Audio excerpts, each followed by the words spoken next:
प्रिय विद्यार्थियों, नमो नमः।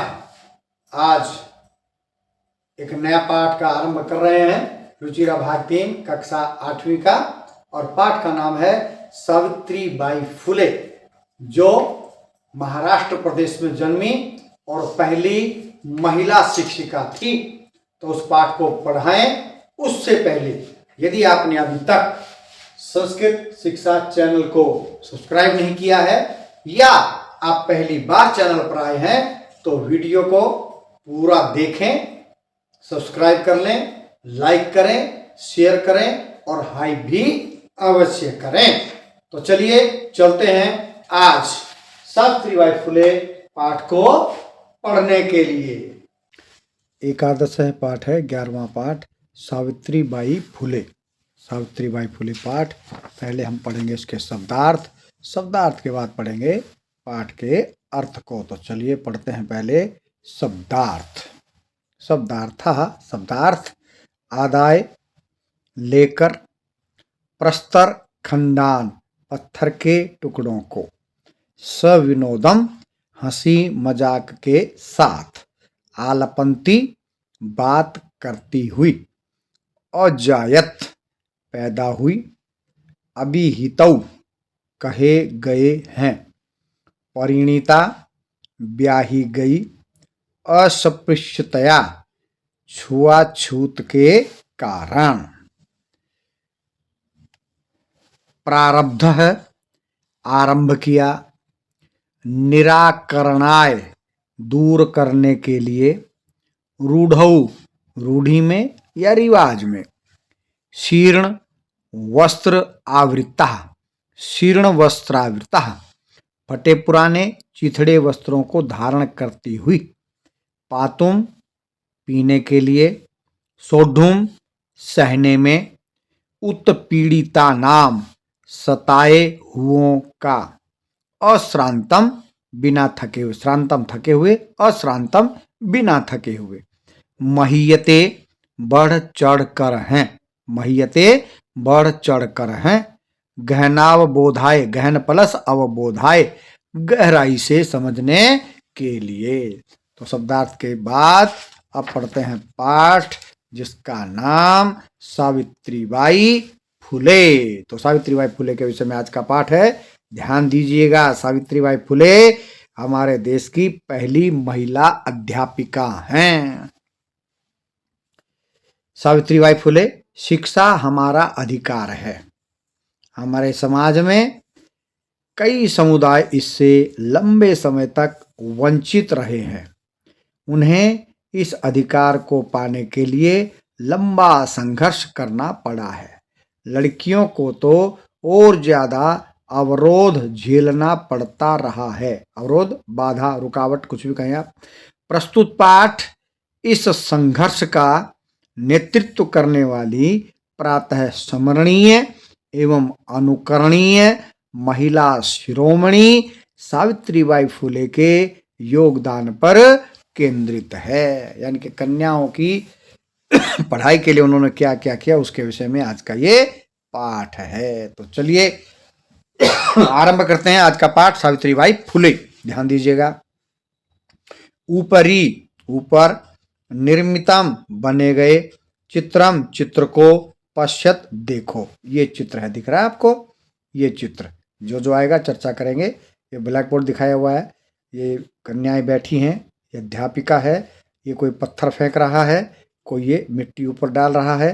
तो ये चित्र आप अच्छे से देख लीजिए। ऊपरी, ऊपर, निर्मितम बने हुए, चित्रम चित्र को, पश्यत देखो, ऊपर बने हुए चित्र को देखो, इदम यह, चित्रम चित्र, कस्याश्चित किसी, पाठशालाया पाठशाला का, वर्तते है यह चित्र किसी पाठशाला का है, इयम यह, सामान्या साधारण, पाठशाला न अस्ति नास्ति नहीं है, यह साधारण पाठशाला नहीं है, इयम यह, महाराष्ट्रस्य महाराष्ट्र की, प्रथमा पहली, कन्या पाठशाला, कन्या पाठशाला लड़कियों की पाठशाला, यहाँ पर है अस्ति है, यह महाराष्ट्र की पहली कन्या पाठशाला है, लड़कियों की पाठशाला है। एका शिक्षिका, एक अध्यापिका, गृहात घर से, पुस्तकानी पुस्तकों को आदाय लेकर चलती है। एक अध्यापिका, एक शिक्षिका घर से पुस्तकों को लेकर चलती है। मार्गे, मार्ग में, रास्ते में, कश्चित कोई, तस्याः उपरि, उसके ऊपर, धूलिम धूल, च और, कश्चित कोई, प्रस्तर खंडान, पत्थर के टुकड़ों को, क्षिपति फेंकता है। क्या करता है भाई? कोई धूल उसको और मिट्टी फेंकता है तो कोई पत्थर के टुकड़ों को फेंकता है। उसके बाद आगे क्या है देखिए ध्यान से, परम, परंतु, सा वह, स्व अपने, दृढ़ पक्के, निश्चयात निश्चय से, परंतु वह अपने पक्के निश्चय से न विचलती, विचलित नहीं होती है। वह अपने पक्के निश्चय से विचलित नहीं होती है। स्वविद्यालय, अपने विद्यालय में, कन्या भी, कन्याओं से, सविनोदम, हंसी मजाक के साथ, आलपंती, बातचीत करती हुई, सा वह, अध्यापने, पढ़ाई में, संलग्ना भवती, लग जाती है। वह विद्यालय में कन्याओं से हंसी मजाक करती हुई वह पढ़ाने में लग जाती है। तस्या उसका, स्वकीयम अपना, अध्ययन भी, उसका अपना अध्ययन भी, उसकी अपनी पढ़ाई भी, सहैव साथ ही, परचलती, चलती रहती है। उसकी अपनी पढ़ाई भी साथ साथ चलती रहती है। केयम में दो अक्षर है, का प्लस इयम। केयम, इयम का इयम, इयम का महिला, यह कौन महिला है, यह महिला कौन है। अपि क्या, अपि का अर्थ होता है वैसे भी, लेकिन वाक्य के आरंभ में लग जाए तो अपि का अर्थ होता है क्या। अपि क्या, यूयम तुम सभी, इमाम इस, महिला को, जानीत जानते हो, क्या तुम सभी इस महिला को जानते हो। इयम एव यह ही, महाराष्ट्रस्य, महाराष्ट्र की, प्रथमा पहली, महिला शिक्षिका, सावित्रीबाई फुले नाम दिया। यह ही महाराष्ट्र की पहली महिला शिक्षिका सावित्रीबाई फुले नाम की है, नाम वाली है। यमेव यही, महाराष्ट्र की पहली महिला शिक्षिका सावित्रीबाई फुले नाम की है, नाम दिया, नाम वाली है। चलिए अगला पैरा और करते हैं, आज के लिए इतना ही करेंगे।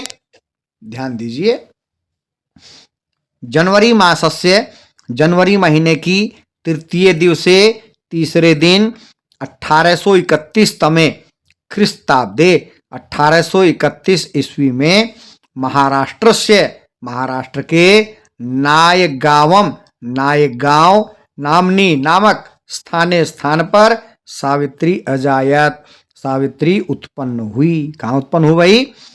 महाराष्ट्र के नायगांव नामक स्थान पर सावित्री उत्पन्न हुई, पैदा हुई। चलिए एक बार फिर पढ़ते हैं। जनवरी महीने की तीसरे दिन या तीसरी तारीख को 1871वें ईस्वी में महाराष्ट्र के नायगांव नामक स्थान पर सावित्री पैदा हुई। तस्या उसकी माता लक्ष्मीबाई, च और पिता खंडोजी इति अभिहतौ, उसकी माता लक्ष्मीबाई और पिता खंडोजी नाम के थे। नौ वर्ष देशिया, नौ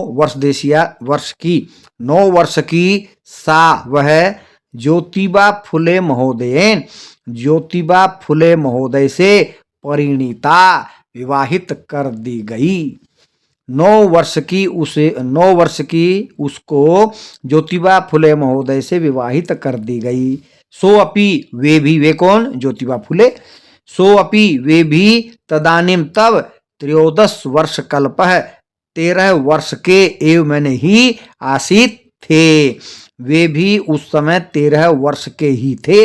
यतो ही क्योंकि, स वह, स्त्री शिक्षाया, स्त्री शिक्षा के प्रबल अत्यधिक समर्थक आसीत समर्थक थे। अतः इसलिए सावित्र्याः मनसि सावित्री के मन में स्थित अध्ययन अभिलाषा पढ़ने की इच्छा उत्साहम प्राप्तवती उत्साह को प्राप्त हो गई। क्योंकि वे स्त्री शिक्षा के अत्यधिक समर्थक थे, इसलिए सावित्री के मन में स्थित पढ़ने की इच्छा उत्साहित हो गई, उत्साह को प्राप्त हो गई। इतः परम, इसके बाद सा वह साग्रहम इच्छा के साथ आंग्ल भाषाया अपि अंग्रेजी भाषा का भी अध्ययन कृतवती किया। इस इतः परम, इसके बाद उन्होंने आग्रह के साथ अंग्रेजी भाषा का भी अध्ययन किया। तो आज के लिए इतना ही, बाकी का करेंगे कल। तब तक के लिए जयतु सुर भारती।